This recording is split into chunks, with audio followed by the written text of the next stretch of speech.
Elon Musk अभी बंदरों से खेल रहा है और अटक के एक जिद्दी पाकिस्तानी ने तड़पती हुई मां को उनका बच्चा वापस लौटा दिया है। मिर्गी का वो एक दौरा सिर्फ बच्चे को नहीं तोड़ता, पूरे खानदान की रूह निकाल देता है। सालों तक महंगी दवाइयां, अस्पतालों के धक्के और हर रात ये खौफ कि कहीं अगला दौरा आखिरी ना हो। इसी बेबसी के अंधेरे में एक पागल की एंट्री होती है।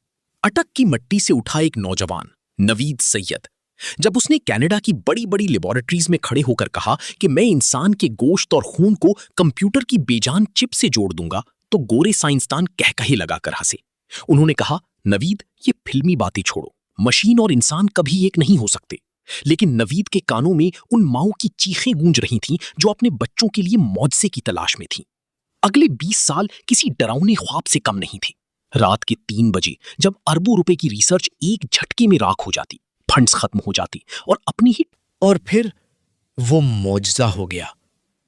आज इलॉन मस्क का न्यूरोलिंक सिर्फ मीडिया की शह सुर्खियों में है, लेकिन डॉक्टर नवीद की 2-वे न्यूरो चिप ने हकीकत में मौत को शिकस्त दे दी है।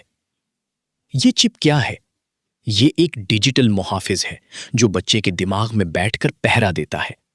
जैसे ही मिर्गी का दौरा उठने लगता है, ये चिप उसे आने से 30 सेकंड पहले पकड़ लेती है और एक नन्हा सा बिजली का झटका देकर इस दौरे को वहीं दफन कर देती है।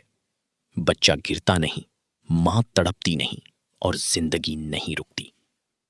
लेकिन असल दुश्मन अब सामने आया है। वो फार्मा माफिया जो चाहता है कि आप जिंदगी भर इनकी महंगी दवाइयां खरीदते रहें, अब इस चिप के पीछे पड़ गया है।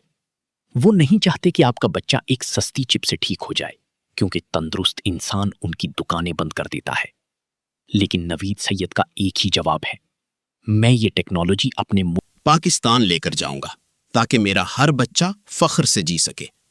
ये कहानी सिर्फ एक कामयाबी की नहीं, ये उस पाकिस्तानी जुनीन की है जो एलन मस्क जैसे अरबपतियों की नींदें उड़ा देता है।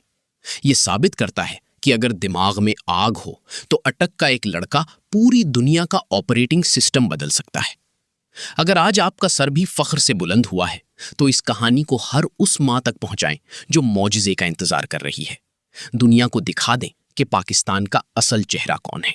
Rocket fire.